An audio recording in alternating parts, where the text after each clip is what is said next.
Underneath here, you should have push clips and or screws. I'm missing all of mine, so my bumper cover is loose from this splash shield, so I don't have to worry about it, but anything that you have here holding the bumper cover onto the splash shield, remove that. Now on each side of the bumper, you'll see this T30 bolt holding the bumper cover onto the fender liner.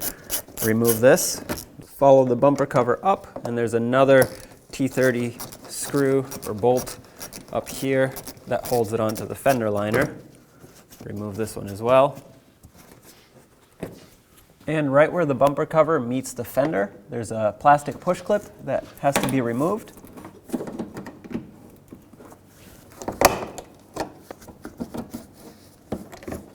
Take that out. Do the same to the other side. At the top here, you have 4 push clips that need to be removed. Pop out the center, and then remove the rest of the push clip.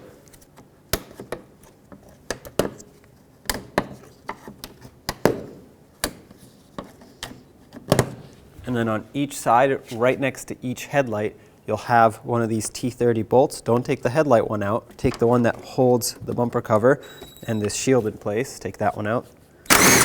Do the same to the other side. Now we'll have to remove the cable for this latch mechanism. So take a little trim tool, or you could do this by hand if you think you have the finger strength.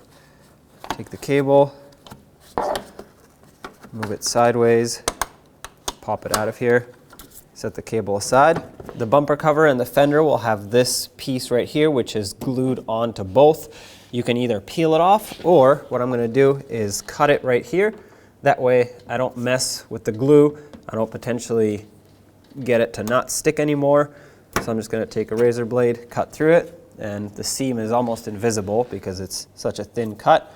So now you can pull the bumper cover off. This will stay glued here, and this will stay glued on the fender. If you have fog lights, of course, this would be a good time to disconnect them. I don't, so I'm just going to take this bumper cover, pull straight out on it.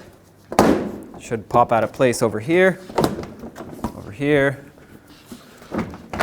pop it out from underneath the headlight. Let's go to the other side, do the same thing. Now if you look underneath the headlight, between the bumper and the headlight actually, it's really hard to see, but right here, there's going to be like a hook that you have to pry up on. You can see that I'm prying up and pull the bumper cover out at the same time.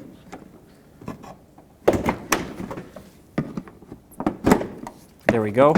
Basically hooking onto this right here, goes around, you have to pry it up and over. Do the same to the other side, and once you've done the same to the other side, the bumper cover comes right off. Next, bring your bumper cover and line it up with all of its mounting locations. Make sure that underneath the headlights it snaps into where it needs to, and then up top it lines up.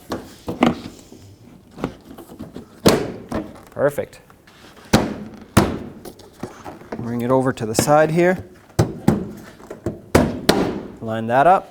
Get these 2 mounting screws in on both sides. Let's reattach the hood release cable. Put it down into the little lever and then lock the cable in like that. Now go across the top and put in the 4 push clips that lock this part in. Let's put back the screws that went in on the side here, as well as the push clip. And of course, do the same to both sides. And of course, if you had any push clips or screws going along the front to secure this splash shield, go ahead and put them on right now.